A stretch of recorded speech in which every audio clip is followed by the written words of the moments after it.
So we don't need to cover that right now. So we welcome you here today, and we're going to hear Al talk about his book, and I'm going to read a short biography about him. So Mr. Fillon, is that how you say it? Correct? Is that Fillon or Fillon? Someone else asked me that. Ever since I was a child in school, the teachers could never get my name right, and they pronounced it a lot of different ways. So they said, how do you say this? And so I was always embarrassed that they would single me out of them. It wasn't like a Jones or a Garcia. So, but I began pronouncing it Fillon, which is unusual, but the real name in the Philippines is pronounced Fillon. With the double L. And very quickly and very brief. So that's the way it should be pronounced. But I pronounce it here, Fillon. Everybody in a department of 40,000 people that I worked with knew me as Mr. Fillon. So that's what we'll go with it. And however you do it is fine. Thank you. Well, he was born and raised in Stockton, attended Stockton schools. He joined the U.S. Navy in 1963, went on active duty in Naval Amphibious Forces in Vietnam in 1965. He returned home to Stockton in 1967 and graduated from San Joaquin Delta College in 1969. He began a career with the California Department of Corrections at Dual Vocational Institution in Tracy, California in 1968 as a correctional officer, and promoting through the ranks in numerous prisons and positions throughout the state of California, including parole district administrator over parole operations in the 6 southern counties: San Diego, Orange, Riverside, San Bernardino, Imperial, and East Los Angeles. And he was warden at the Salinas Valley State Prison. He was often assigned at various prisons as an emergency incident commander and as a team leader with the emergency operations section of CDC, responsible for compliance and recommendations for prison disturbance control readiness in literally all phases of prison operations at most California prisons. He retired after 33 years. He also received FEMA certifications in emergency command for public schools and for hospitals. On retiring, he was recruited and worked for a nationally known private prison corporation with prisons through the United States, managing several of their prisons in California and conducting operational audits. A security consultant, he has also worked in casino security. He received a California real estate broker's license in 1985 and worked as a broker associate, earning awards for being top listing agent for 2 consecutive years with his brokerage. He was also the broker of Bakersfield Business Brokers in Bakersfield, California for several years. He is a past president of the Fraternal Order of Eagles. As a certified registered addiction specialist, he worked as program manager and consultant for a private substance abuse intervention program out of San Rafael, California for several years. He is a court-certified expert witness in all areas of corrections administration and operations. His most recent endeavors include the writing of 2 published books, one of which he is discussing with our audience today. He has an AA from our local San Joaquin Delta College, a bachelor's degree in criminal justice administration from California State University, San Bernardino, and a master's of public administration from California State University, Bakersfield. Thank you. I welcome him, and thank you guys for coming. And thank you. You did a really nice job. Thank you. Well, thank you all for being here today. My name's Al Fillon. Alfonso Kirkpatrick Fillon is the whole name. Oh, what I want to do to start, and I want to thank FANHS too for having me, and Dr. Tanasa, thanks for your invite. I'm going to be sharing some information, and actually some stories about my growing up in Stockton, California. I was born and raised here. We'll talk about that. But first, I want to talk and share with you the parameters and the context from which I write and tell my story. And I'll take that from page 13 of my book. The personal stories and perspectives that I'm going to share here today are from my own particular point of view. And I understand that there are people who I talk with, they didn't see the same thing that I saw. They didn't feel the same thing that I felt in areas of discrimination or hostility in the community, or from other people, or from organizations from which was in our community. But anyway, the experiences, the assertions, the conclusion, the pain, as well as a whole host of descriptive adjectives, they are fundamentally mine. And they relate to my own feelings, my perceptions, and my sentiment. This work also provides a perfect opportunity, however, for me, a mental remediation and or behavioral adjustment techniques for my readers who may find themselves in similar immigrant conflict or difficulty. Again, for clarity purposes, this presentation and the information I share is based on my personal experiences, my opinions, conversations, and my own conclusions. So again, they may not coincide with how you have seen things or feel about things. I do not expect concurrences. There's ample room for theoretical and philosophical divergence and disagreements. Some of the divulgences that I have, but not all of them, may be somewhat ugly and make the reader uncomfortable. And I talked to someone here earlier who we were sharing about the context and the labeling of a specific area. And he said, oh no, that wasn't how I saw it at all. Somewhat to that effect. So there is room for that disagreement. However, none of these are intended to focus on, accuse, demean, insinuate responsibility of the readers or listeners for those. However, I'll continue. Growing up in Stockton and in the late 40s and 50s, it was not uncommon for myself or other Filipino Mestizo children, if not adults, to be referred to by members in the community, in the Caucasian community, as simply effing monkeys. So that's the context that I grew up in Stockton, California. And that's what I seen, that's what I felt, that's what I heard. So from that standpoint, my book, however, provided me an opportunity to really take a look at those things. And my long-term life, and I'm 76 years old, and I've traveled throughout the state of California and been in numerous organizations. I've had a chance to reconcile or remediate some of those feelings. Well, but as much as I try, the monkey raises its ugly head on my shoulder now and then, and I reflect back to those hostile and demeaning terms from which I grew up. Okay, with that, I'll continue, please. My name is Al Fillon, the presenter today, and I was born here in Stockton, California in 1946.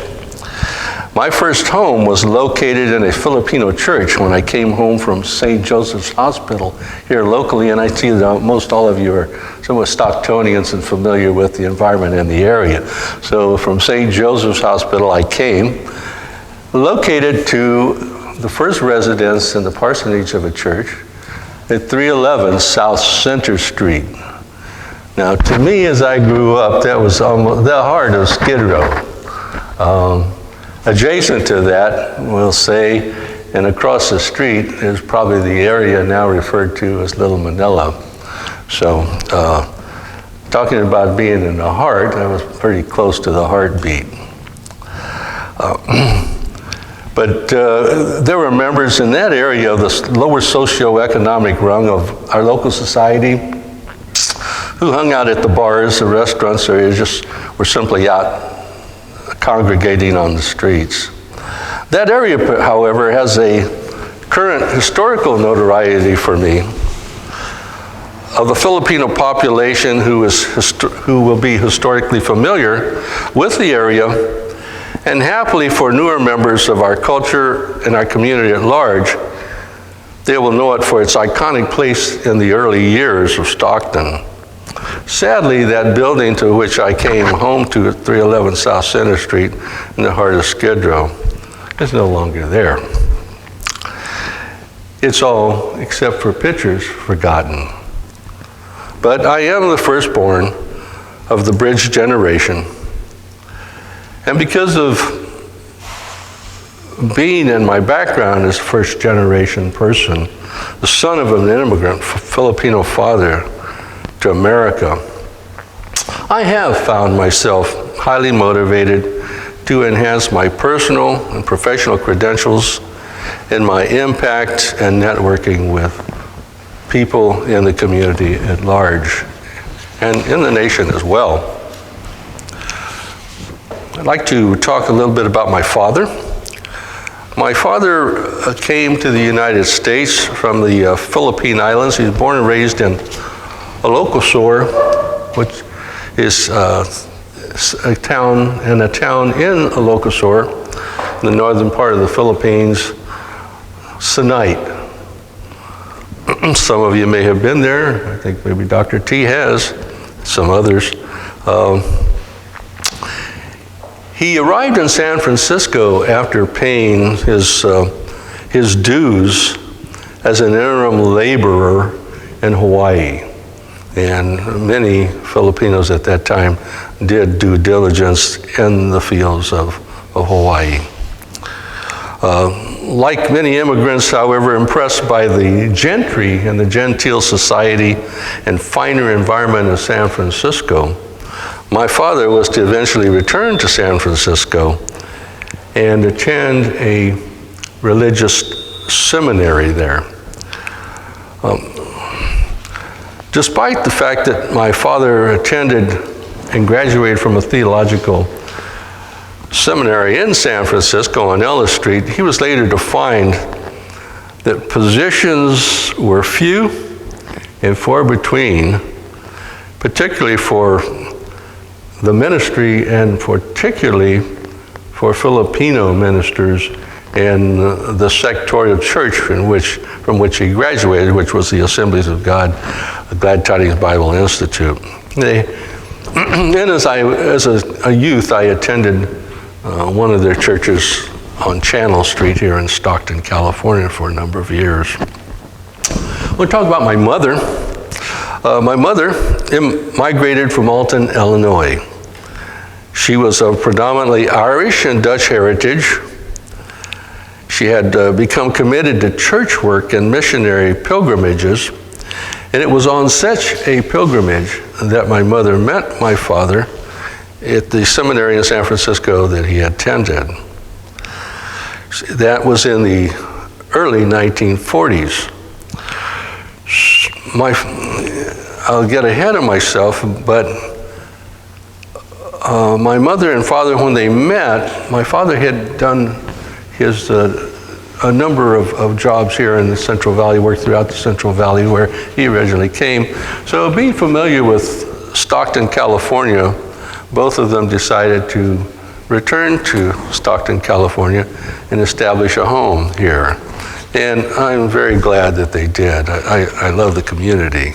And I was gone for a number of years, but I love to come back to what I see here going on, especially with our Filipino culture.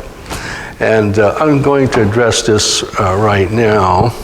Some people, particularly of pure Filipino heritage would say. But when they ask me what I am, and I say Filipino, and they look at me, and in their own way, they say, do you speak the language? I don't speak the language, but I know a lot of the language. Oh, you're half. And yes, I'm half. But the truth of the matter is, I decided early in life that I would just get this out right out front. I consider myself Filipino. In my book, although I will tell you, my mother, I continue, my mother was blue-eyed blonde from Illinois, but I don't look quote-unquote American. I never will look American to a lot of people. Now, to many people, they find that, who are half and half, find that offensive to say. But I lived it, and I decided I would not fight that system. I would accept what you look at me as a brown person, not with blonde hair. They'll never see me as an American in the context of how they see American people. And I found that out for so many years in the organizations that I was always associated with. I want to talk about a little bit about why I wrote the book. And why I wrote the book, I will tell you, I was gone for many, many years. It was about, I left to go into the service, had a job when I went to work at a dual vocational institution in Tracy, other many menial jobs, and some work in the fields picking pears, which was very, very hard, which, by the way, motivated me to come back, myself and a friend that some of you might know, a fellow named James Jerome. The late James Jerome went to high school with us. We went up to pick pears. That was one of the toughest jobs for me at the time, climbing that 12-foot ladder in the pear orchards. And I decided that, you know what, I need to go back home and find some other job. This is tough work. And of course, the Filipinos with whom we worked were migrants here. They didn't like young people, especially Mestizos, working with them. And why? We were lazy. We weren't as good workers. We would never be able to support a family. And so myself and picking these pears, myself and my friend James Jerome decided to get in the car, draw some advance pay, and come on back to Stockton from, I think it was out Walnut Grove out there, and look for a job. So I was able to find a job, thank goodness, and that was, I went down to the unemployment office, and as luck would have it, the lady was very friendly. Later, I was to find and feel that, people in unemployment bureaucracies and even state bureaucracies are not very friendly. But thanks heavens, this person was. And she sent me down to the library, which was brand new, down here on El Dorado Street. Brand new, hadn't opened up yet.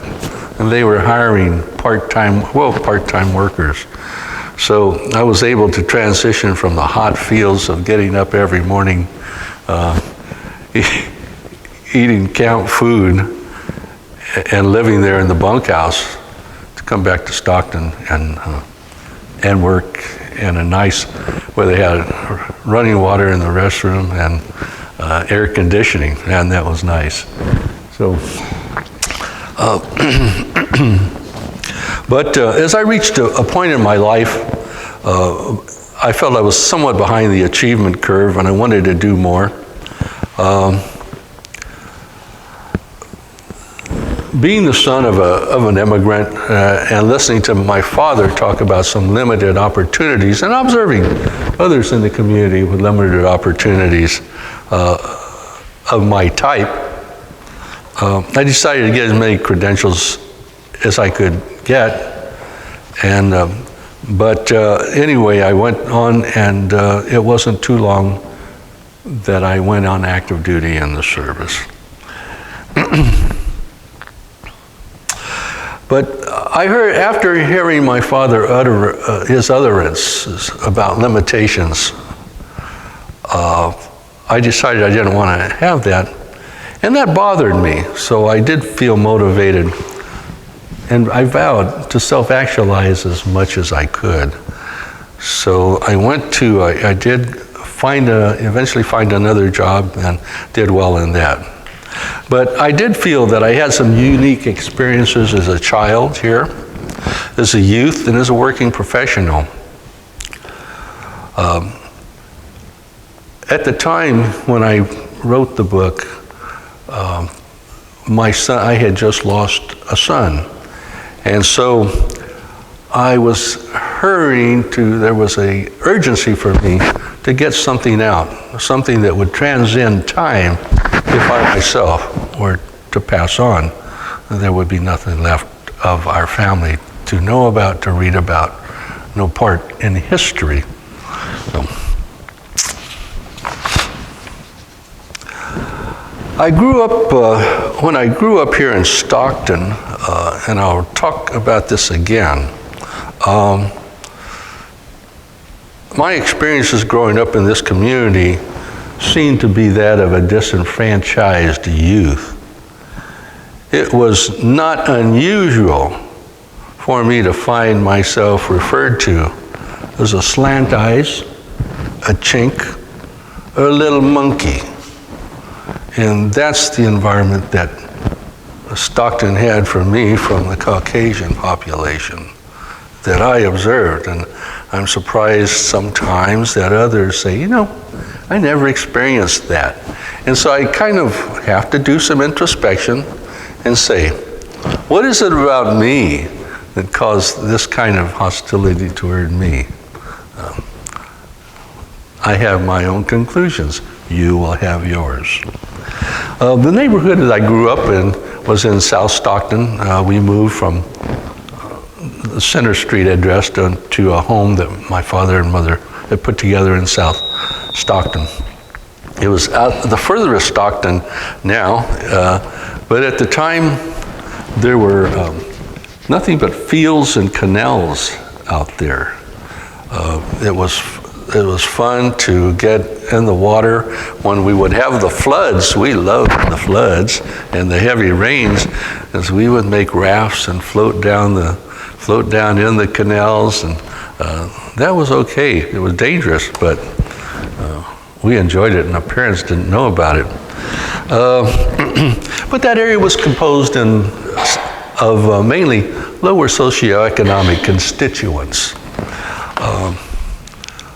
I learned a lot I was a paper boy, and I had to interact with a number of the various constituents from different types of backgrounds, both economic and ethnic. I attended Edison High School here locally, and it was a multicultural school at the time where students of all ethnic backgrounds, we got along well. We mixed freely with each other, and I learned a lot about other cultures. You see, for the son of a migrant, first generation, high school was for me, I felt, and my colleagues and my friends felt the same way. But it was a time and a place where adolescents, ages 10 to 19, they learned about American social graces, networking, American customs, and American traditions. We learned this a lot from other students as well.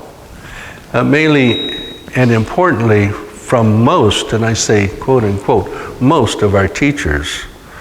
not all of our teachers at that time were so benevolent with their giving of those embracements of a minority student. It was in high school as a first generation Caucasian of Caucasian descent that I was able to shed, consequently, a good many misconceptions about other ethnicities, other races, other cultures. And I did so freely from external pressures of being forced to go to school across town, which I understand eventually occurred here, into areas of socioeconomic environments that would be foreign and hostile to me. And again, that's my opinion and my conclusion. There were detriments and hurdles in this city environment while growing up. Harding Way, out north of us here, was referred to by many as Stockton's Mason-Dixon line. It was not a place that Browns, like me, needed to cross. When on Saturday or Sunday, a Sunday after church, my father would get us in the car and we would go north out as far as Lincoln Center, which was a long ways at that time. There was nothing there. But it was nothing for people to pass us by being brown in our car and give us the welcoming finger, which is just the opposite of a welcome. And to hurtle verbally racial epithets at us for being out that way. But we always enjoy the drive.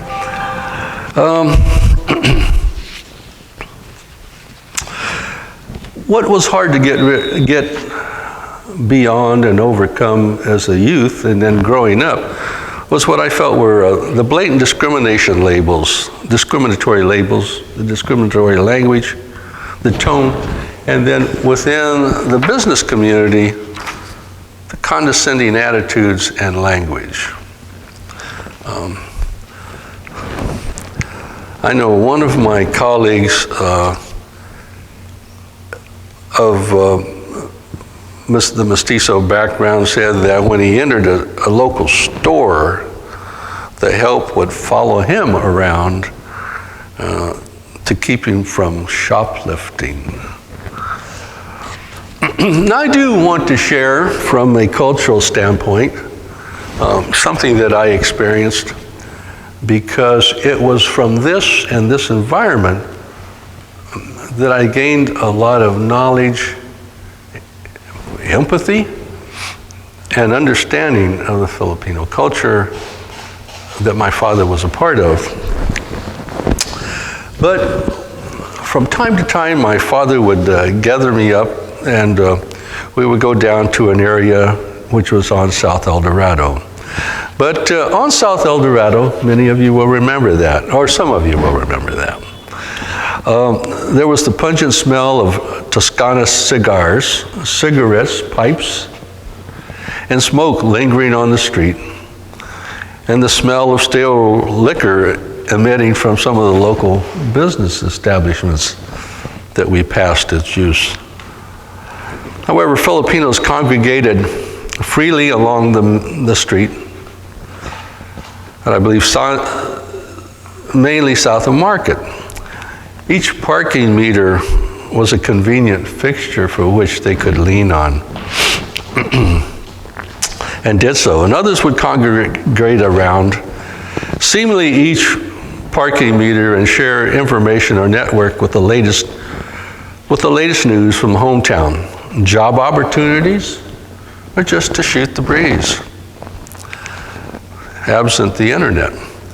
On occasion, my father would take me with him, and we would walk through the area looking for a townmate, who he simply referred to in simple terms, and in short, not kababayan, but as kabayans, as townmates. And in that environment, he would hope to find someone, a townmate, who made the trek home back to the province, would bring information, bring news. It is easy for, I think, us to understand and familiar with the environment at that time, the financial picture of the Filipino migrant. At that time, such incidental trips back to the mother country were neither frequent nor affordable, except for a real stretch. In the context of the Filipino culture, in my opinion, the area was as diverse as there were members of Filipinos throughout the area. More often, there were members of the three main dialects, Tagalog, Ilocano, and Visayan. And I marveled at my father, who seemed to be able to communicate in all three of those languages. But I thought there must be a universal language. Just nobody could be that bright or capable. But I was told there was not. But it was, you did it as a matter of surviving, to learn the languages.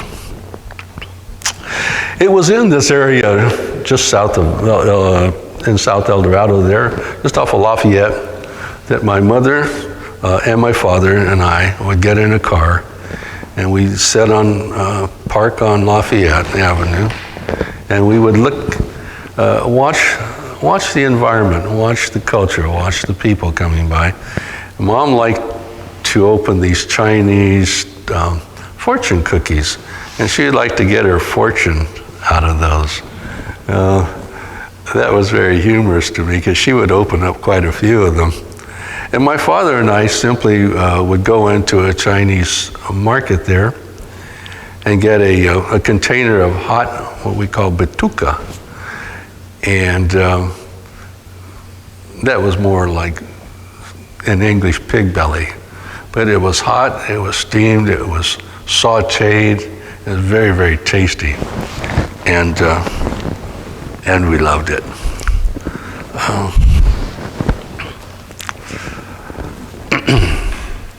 Now, however, that is gone, and I frequent the Asian bakery run by Cheryl Lee, daughter of King Lee, which is located in the Stockton AFO Plaza, the Filipino Plaza Center, down on Center Street.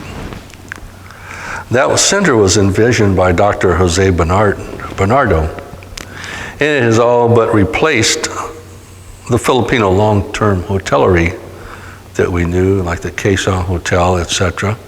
But sadly, more Filipinos are needed to support it with their residency if that culture and our culture is to be maintained there. And I might share with you that I am on the board, a board member of AFO, Associated Filipino Organizations.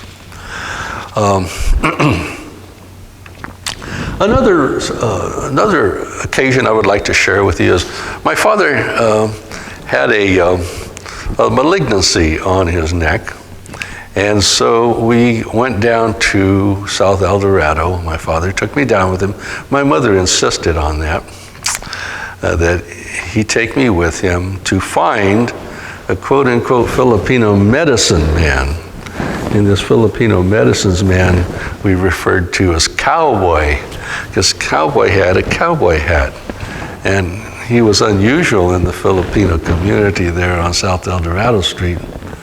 But we did find a cowboy who took my father and I up to his room, just on South El Dorado there, and worked his magic. Did it work? No, but it was an effort and a belief at the time.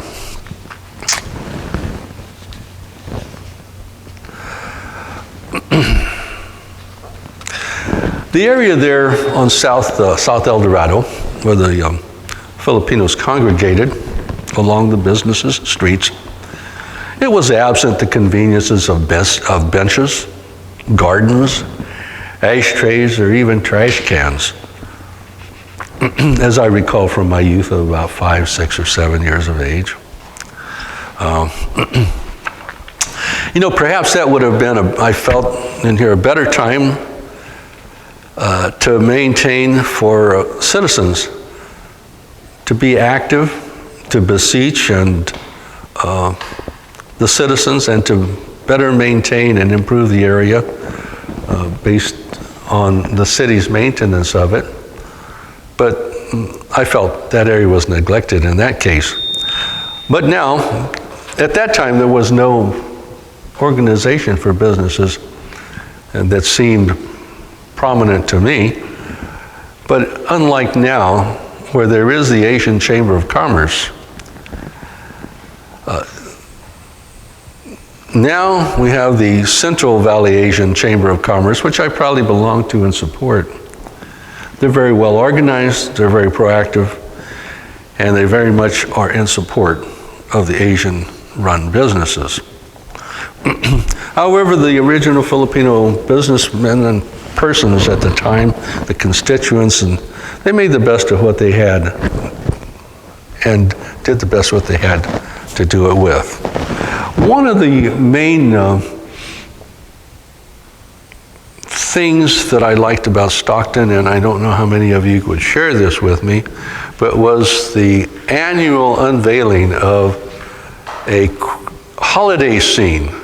It's inappropriate maybe to call it Christmas scene now, but it was Christmas scene at the time, located in Bruner's, which is on the corner of, well, it's on one of the corners, it would be the northeast corner of Main Street, and across from where J.C. Penney's was located. But they had so many things in there. And so that was one of the wonderful experiences I had as a youth. And I just wanted to share that with you.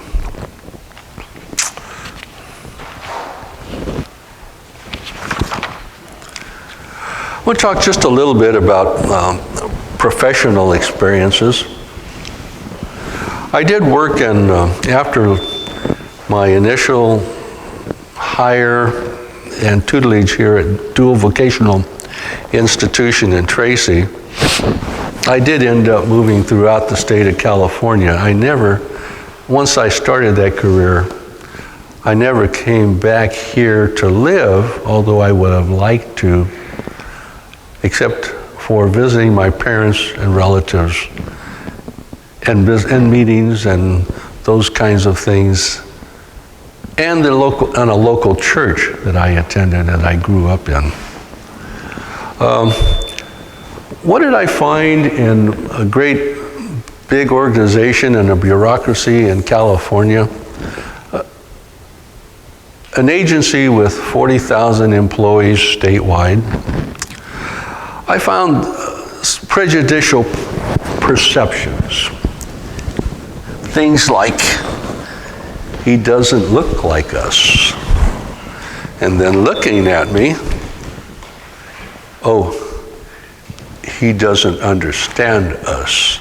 He doesn't understand our ways. And as a supervisor, subordinates with little time in the organization, minuscule experiences, would say things like, oh, he doesn't know what he's doing. Or, with regard to our clientele, which was something like 122,000 inmates incarcerated in the California Department of Corrections, they would say and insinuate, oh, he's on their side, be careful. Some of the other things that would occur would be professional sabotage.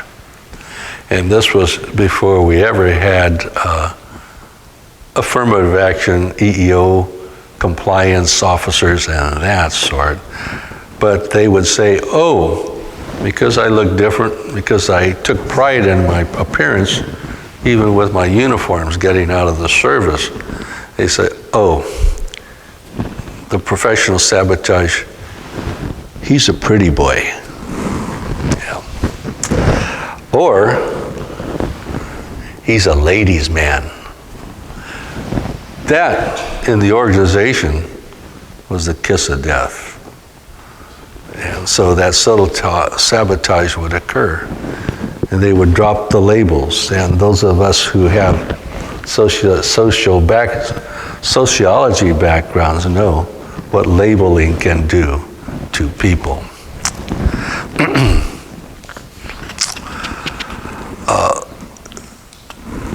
I will share another experience, and I'm going. The wording is very a little bit ugly, but I experienced it a lot. So I guess you could share it with me today. But I remember as a boy going into Woolworth here in Stockton on Main Street, where the big Manhattan, I guess, building is. There's a large building there now.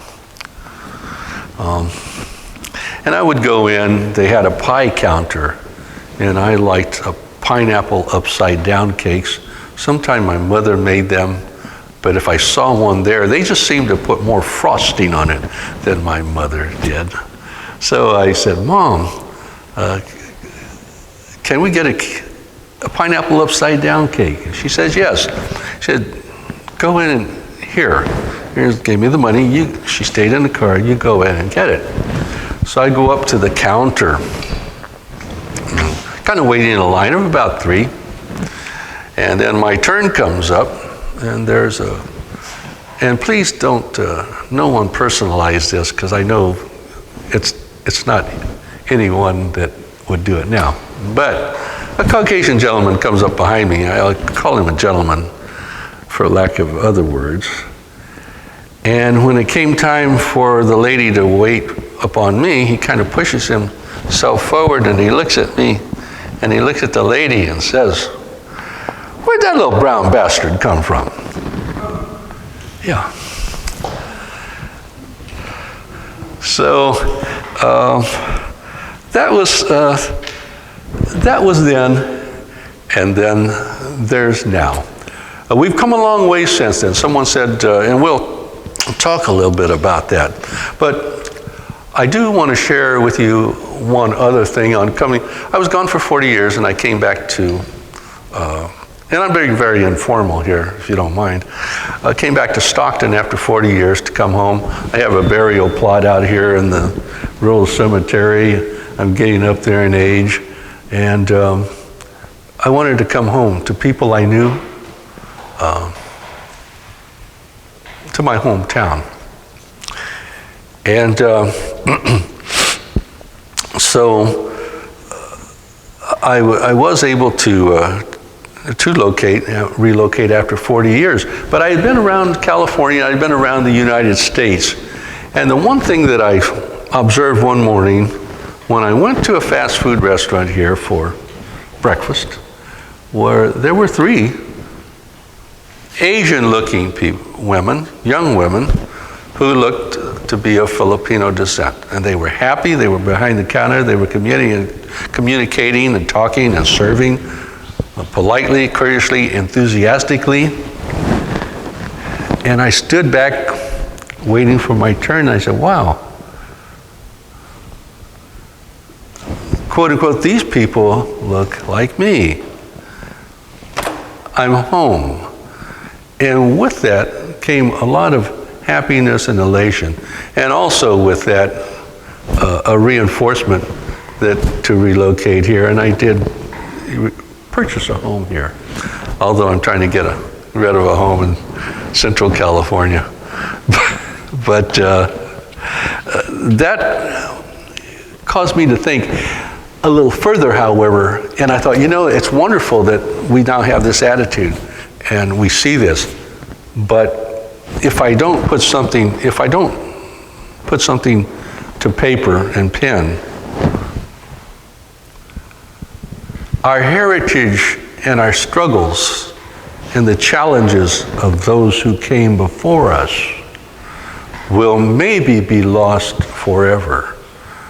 Absent FANHS, we don't have much in terms of the reinforcement, as I see at this point, of our culture, and our history, understanding what it was. When I talk with some people, and I talk with some Filipinas and some young Filipinos, they're a little reluctant to touch and broach that subject. They don't want to, they obviously don't want to hear it. They shy away from it. They don't want to talk about it. And I do feel that maybe that's unfortunate, because the things that I share, the things that they struggled through, working in the camps throughout California, as my father did, from Coachella Valley down to Biggs, and the bunkhouses, and the raids on the bunkhouses at night by people of the community, and the need to post lookouts so they wouldn't be captured at night and abused. Those things they should know about. I think it's a credit to my parents and our parents who are of those generations of the heroism and the strength that they brought with them or had in them innate to come thousands of miles away to a new country to start a new life and look for the quote-unquote American dream. What is different in Stockton now and then? I see a lot of improvement and general improvements in the areas. Greater diverse Asian population, more professionals of our culture in many areas, and some real consistent, viable business efforts interfacing with the community. There are a lot of changes in laws. But what I have found, you can change laws, but you can't change people's hearts, and you can't change their mind. That's very difficult. Because one other thing that we do see nationwide is an increase in hate crimes against Asians at large. Another improvement, however, in terms of our culture, is we do have now a Filipino Attorney General. And what do I look for? I'm hoping that will make a change, that there will be more people appointed to boards throughout the state. But what is needed? I think more mentoring. We need to do more mentoring. More fundamental community activism. More unification of all Filipinos, all types and all cultures and languages for various causes. Definitely more political involvement, more political contribution, and more organization in that area. More interest, and also more interest in lobbying, appointments to our boards and commissions of the city of Stockton, the county of San Joaquin, and especially our state boards, especially now that we have a Filipino Attorney General. I think we need to see more lobbying to get ahead. People that make decisions, people that can impact our life, people that are empathetic and feel what I felt, what you felt when our parents, our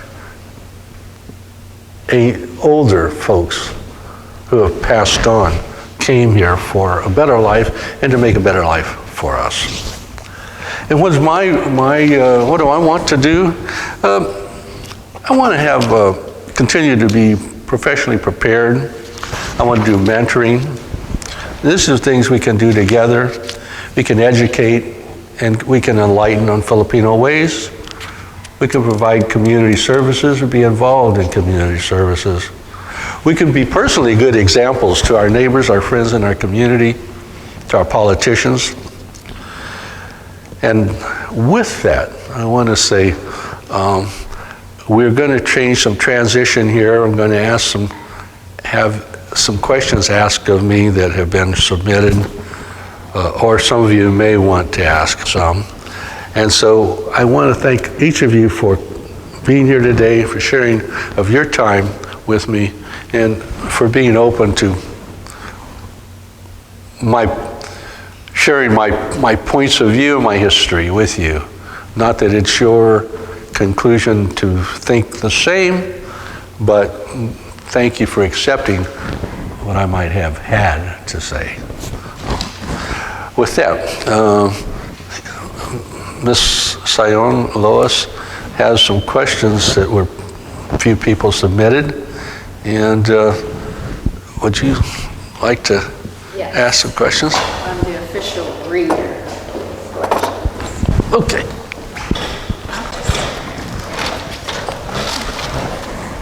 What did your mother feel about the law preventing a Filipino marrying a Caucasian? And where were they married? Yes. There was at the time my parents got married in 1945, there was a anti-miscegenation law, which prevented, and I talk about it in my book, but it prevented Filipinos from marrying Caucasian women or men, vice versa. But I'm only aware, really, of Filipino men marrying Caucasian women, or others, even Mexican women. My mother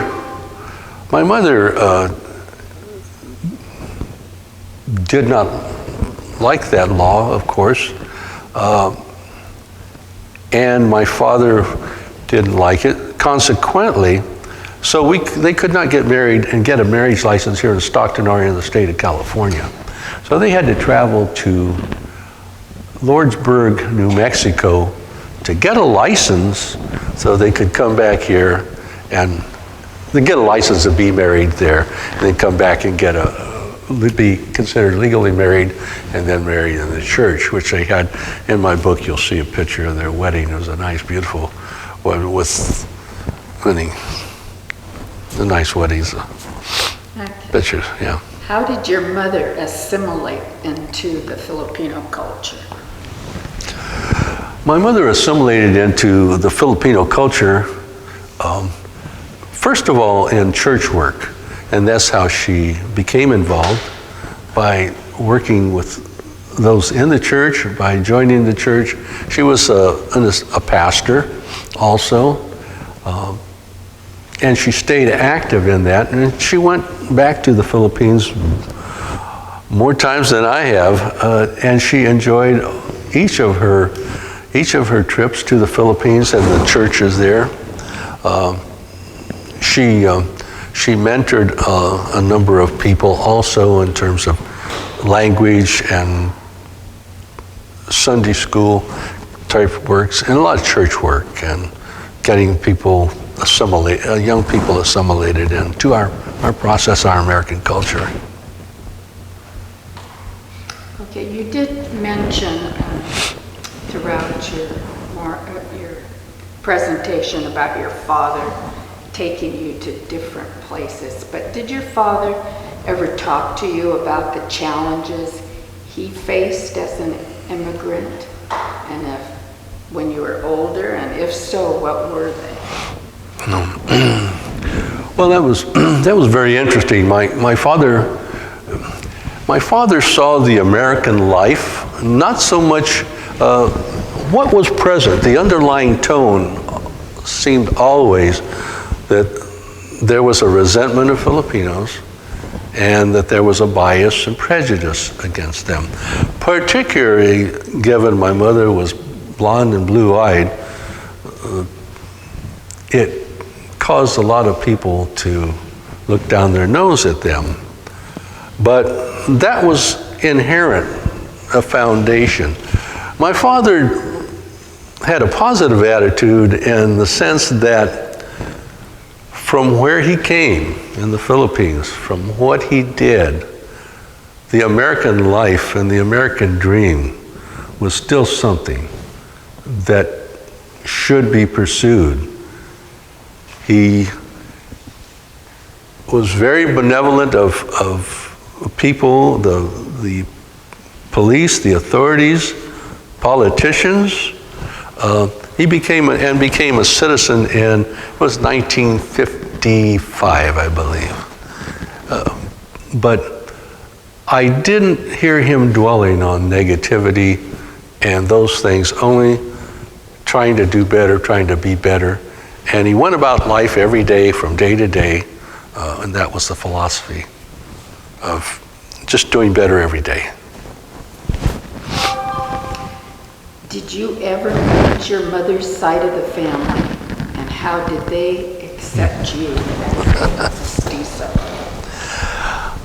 I did meet my mother's side of the family. They were Caucasian, and they were back in Illinois. So I took a trip back to Illinois with my mother at the age of 6. And I met my grandmother. And the experience I had, I wasn't able to draw conclusions on until later in life. But my grandmother never hugged, my maternal grandmother never hugged me.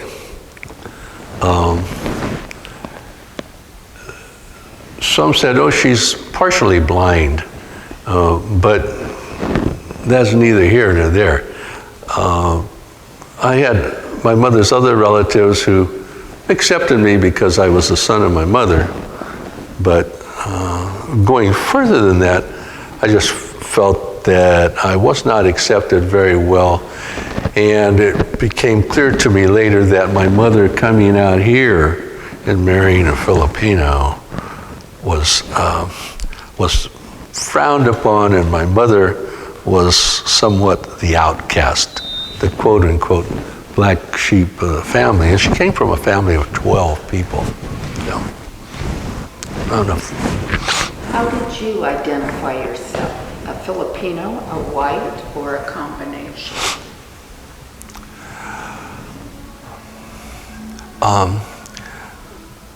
In a sense, as I did share earlier, I just went straight on, head on, brown eyes, black hair, brown skin. Let's just say I'm a Filipino and let it go at that. So I identified as such. But in my mind, my mother was very instrumental in teaching me a lot of things, talking to me about a lot of things. So I had a mental affiliation with the Caucasian side. But in terms of acceptance and interfacing, that was not to be. So I did identify, and I have identified with the Filipino culture. The irony of it is this, again, the Filipino culture for a Mestizo, oh, you're not Filipino. So I cannot win, it seems, in that sense. And that's the irony of it all. What I appear to be to me may not be accepted by others who are. What discrimination did you experience while serving in the military? The military I found interesting. The service has a way of camouflaging racism and prejudice. A lot of it based on rank, a lot of it based on time and grade, even for a day. Being on the lower end of the rung, rank has its privilege, and that's very true in the military. In combat situations, I felt we were all working together, and I felt there was a lot of racism and prejudice put aside. We kind of accepted each other from where we came, and were not reluctant to articulate that in terms of race, ethnicity, or mentality, or even rank. So there was more of a freedom and a bridge to articulate differences. And that's how I felt. And I do want to share that when I was in the military, I worked with and I was on a ship with Filipino stewards from the Philippines. And so I did ask them, I'm going to say this because I think we should be candid about it, and if we're not, we need to all blend together. But there was, I said, these gentlemen were from the Tagalogs and from other areas. And I said, okay, I said, what is your stereotype of Ilocanos? What's this difference? And they kind of laughed and they chuckled, but they were candid and they said, oh, they eat ears. And I thought, they eat ears. I'd never heard that before. And I still don't know what that means, and I'm still looking for the answer to that. But there were other things that they're stingy. And so I found that there were these little interdialect, I call them dialect, thoughts of the different people from different areas and how each of them seem to see each other. And that's an interesting area. I think we don't want to say it, we don't want to bring it to a conscious level, but I think that, hey, come on, let's know what we're all about. And then we can put those things aside, and we'll see how, like many other things, how ridiculous some of these myths or misperceptions are. Yes? Okay. In your book, you do describe many of your experiences in your career with the Department of Correction. But what particularly is an example that really is outstanding with respect to discrimination in your career? Okay. I have one specific situation that stands out very graphically in my mind. I was selected for a correctional management trainee program at an institution in Southern California, California Rehabilitation Center in Norco, California, to be specific and exact. And it was time for me to move to another assignment in this promotion and time. Period. So I went over to schedule and interviewed with a warden at that institution, and got the interview, and I went in and sat down. And at that time, people smoked in state buildings, and this person smoked particularly cigars. And I said, Mr. So-and-so, it's time for me to move on to the next level, and this is one facility they gave me, in this one prison, where they said I should come and interview because you have openings. Yes, we do, he says to me. I said, I'd like to be considered for that opening. And with this cigar, he's saying, well, Al, we do have two positions. He said, the first one we're going to give to a Chicano, and the second one we're going to give to a black. Or, if we get a black first, we're going to give the next one to a Chicano. And I said, how about a Filipino? Where do they come in at? I said, how about me? He said, well, Al, we got too many of those already. He had none. Okay. Oh, that's one experience. And I do in my book, by the way, talk about the number of institutions I worked at and how few Filipinos there actually were. In a staff of 650 people, I was the only one. So at different institutions, several different institutions. Oh, Well, this is along the same line. In your book, you mentioned an assignment as an incident emergency commander and a team leader with emergency operations for disturbance control. How was that significant to you as a Filipino American to your career? well, thank you for asking that question. It was significant because I talked about mental remediation, putting the past behind, acknowledging yourself,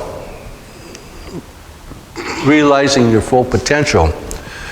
The job that I had was one where I finally reached a position to take a team to all the prisons in the state of California. My job with my team was to evaluate the operational readiness in terms of emergencies, hostage situations, escapes, deaths, stabbings, killings, mass acts of God, losses of power, people trying to perpetrate. And as a team leader, going from place to place throughout the state at these prisons, the one thing that I was happy about, and I felt that I had arrived, is that I had no resistance there when I finally got to that position. But that was with 30 years behind me.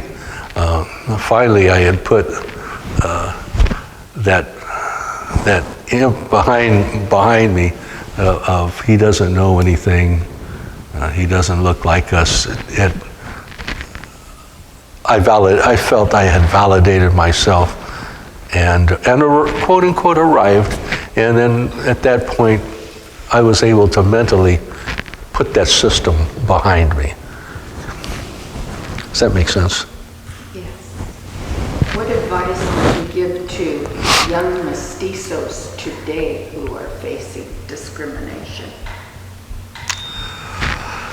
Well, the advice that I would have for them, if any, is to first of all, I believe these things start early on. First of all, prepare yourself for to face whatever entity you're going to face. If it's a job, be ready for it. Prepare yourself with education. All the fundamentals is necessary. Do your homework. Do your networking.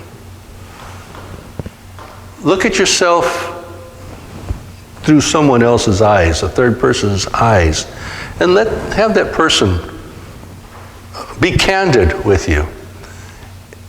And be candid and be forthright with that discriminatory act. Don't react. The worst thing one can do is, quote unquote, to make a fool of themselves when they've been called one by doing something, quote unquote, out of context, by showing inappropriate behavior, unprofessional behavior. Handle the situation appropriately, with dignity, with pride, forthright, and marshal the resources that you need to in whatever system it is, or the legal system. And be ready for it before it arises, not after it's occurred. And I think that's the most proactive advice that I could give a person. That's good advice. Thank you. Last two questions. Oh. What are the positive points of you being a mestizo? Thank you for asking that one. You know, the positive point of me being a mestizo is, there was a time when I was growing up, when I was embarrassed because of all the epithets, the labels that were thrown at me. I came to even accept them as they're never going to go away. But the positive thing is I found that at a time in life I had accomplished personally so much, and you don't know what I've done, so I'm not really bragging, but mentally I accomplished, let's just say I accomplished so much in my lifetime, overcame so many hurdles, so many struggles, so many challenges, was accepted by so many people who I otherwise thought I would not be accepted by, that I finally at one point said, you know, I'm sure glad I'm different. And I am different. And God, I'm happy to be different. I'm lucky.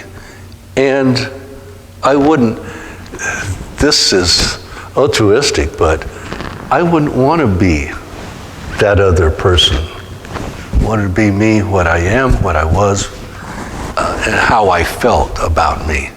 And I couldn't be anything else but what I am, Filipino, Caucasian, with my black hair, it's gray now, but my brown eyes and brown skin, and just be happy and thankful to be there. Lastly, I know you had some comments about why you wrote this book. And again, do you have any further remarks to say why you felt a need to write this book? Well, I do, and that is an underlying remark that I have. A real thank you to FANHS here in Stockton. You yourself was a part of a committee or leader of the group committee that asked me if I would participate in that. And from that participation on what it's like to be a Filipino, Caucasian, Mestizo American, I developed the motivation to write the book, to put what we did into hardcover. And so I just want to thank all of you and all of you here who are a part or a member or here, because it's that kind of support that makes people like me, there are many others that support them. And thank you for asking that. Again, thank you, FANHS, for having me. Appreciate it.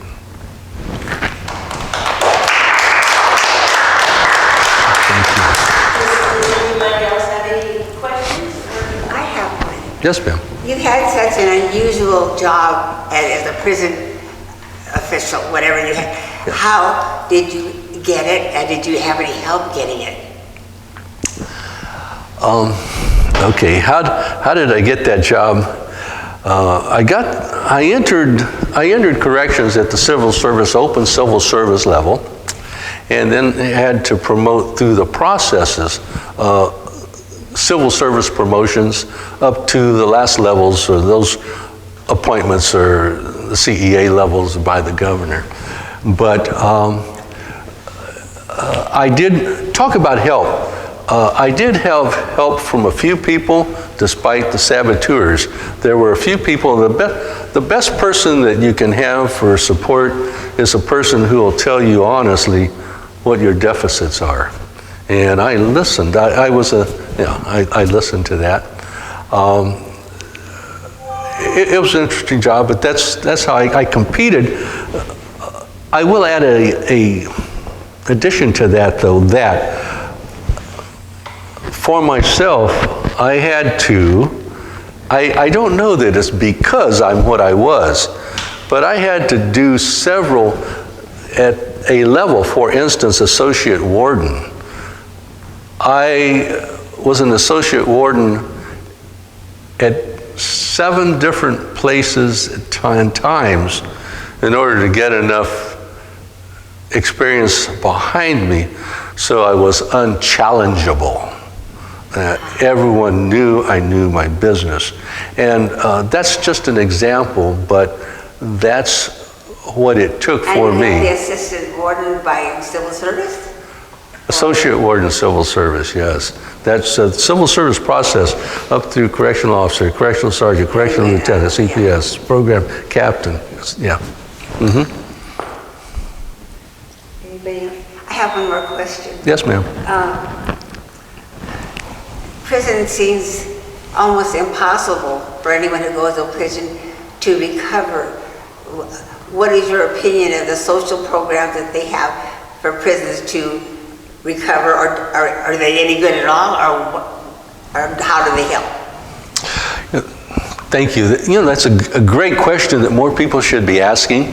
When I was in Stockton, okay, I was a correctional officer, and on my days off, I wanted, part of it was socioeconomic for me and personal pride, also trying to get more money. But on my days off, those are honest things, but on my days off, I would go and ride along with a parole agent, to see what they did. At that time, they had a high service agent. The job of the high service agent was to meet a client coming out of prison and facilitate job interviews in the community. So this person had a place to go to have a viable income. Subsequently, over the years, that position and that mental attitude in that service was disposed of. It all became just high control. And high control means the badge and the gun and the handcuffs. Back into the merry-go-round. That was my impression, that most people who go to prison come out bad and get worse. Is there any way that they get help? But you're saying their health is diminished.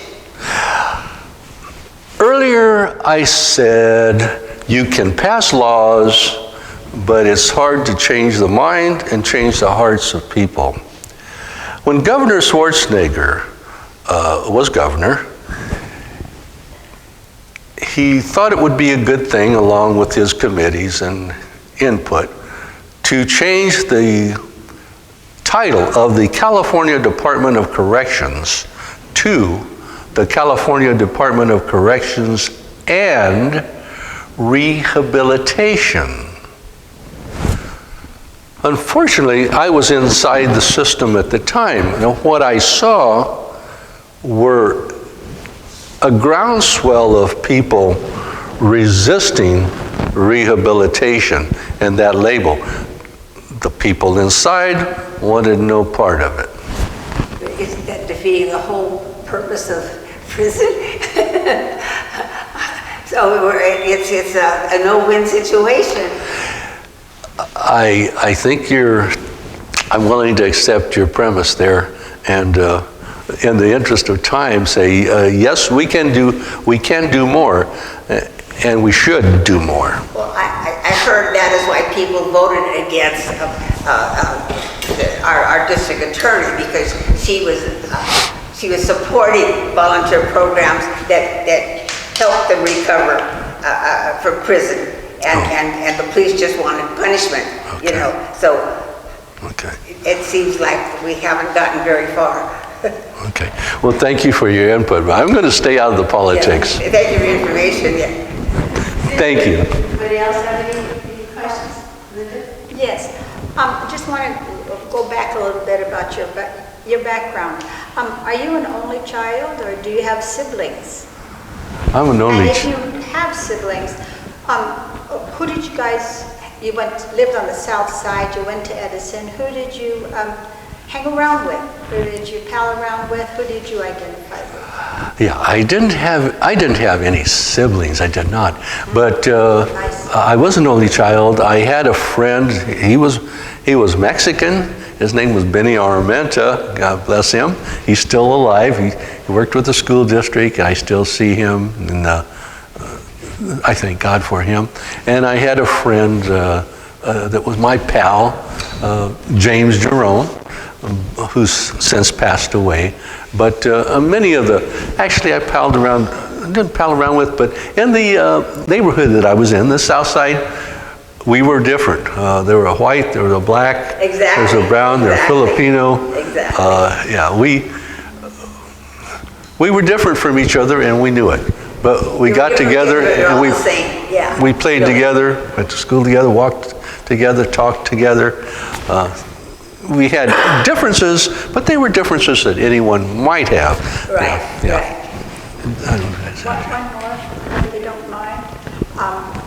I really liked your list that you were talking about, from Rob Bonta to where we need more of the Filipino representation in the political community. I really liked what you were saying in the list, and I couldn't agree with you more. But do you see any young people out there on the horizon that you could identify that, you know, get them into these, That what, ma'am? get them into these departments that you were mentioning, your list? Oh. I mean, do you see anybody out there? I mean, because I believe you're absolutely right. That's where change will begin. Rob Bonta's doing a great job, but you know he also needs help in there. I'm going to say it this way. I know there are a lot of people out there. Unfortunately, it appears to me that they're comfortable, and we all get comfortable in our repertoire, our daily environment, our own network, among the people that we're comfortable with. And we probably don't extend ourselves out enough, and they're not comfortable extending themselves out. We are creatures of need and the need for security.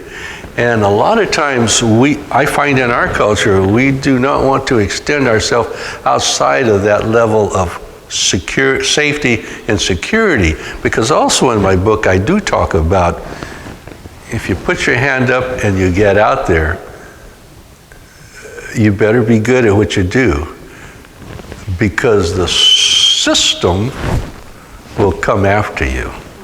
And it's not very pretty what can happen when that occurs. Scary. Yeah. Yeah, I wanted to address your question too, because it is a good question, and Alfonso and I have talked about this before too. I was in government for 42 years, and you're correct. There are not enough Asians, even Filipinos, in the workforce in government, and I worked at a high level in government. But here's another problem too. There's those that do work, they're either full-blooded or they're so mixed that they're not even identified as Filipino. Yes, yes. And I'm going to give you an example. The Board of Supervisors, that's who I worked for. There's a person there that has been an administrative assistant to 4 different elected officials, but you would never know about him. He has a Caucasian last name. His mother is Filipino, but his father was Caucasian. That was the same thing with me. I was never identified. So there's a lot of us that are in government, but because we're mixed and we don't have a Filipino last name, we're not identified. In fact, when San Joaquin County, when you first apply for a position, you have to put down your races. Well, those of us that are mixed, we never just put Filipino. We put everything that we are. Yeah, we do. Yeah. We all have that problem. Yeah, another is the Those who are education mixed. area. The county has 60 boards and commissions that citizens can apply. But we need to get that type of information out to the younger Filipinos so they can apply for these I positions. certainly understand what you're saying, because I personally have nieces and nephews who are blonde and blue-eyed, that close nieces and nephews. But I think those who are there already currently, they need to be vocal about the fact that they are of Asian and Filipino descent. I'm surprised and I'm happy, and I think it's wonderful that our federal, the judge, Tani Pascal? No. You know, Tony Cantil. I'm drawing a blank. You mean the vice president? No. She's she's the federal judge. Mona Pascal? No. Tanya. Oh, yeah, I know. Sakaue. Oh my God, I'm just. The drawing- state The one in Supreme Court. Sacramento, That's yeah. The one in Sacramento. Yeah. State Supreme Court. Huh? State State Supreme Supreme Court, Court. yeah. Everybody, you know her name. I can't think of it. I just can't, Reynolds. won't come out. Tony, Yeah, Sakaue, but she's, Filipino.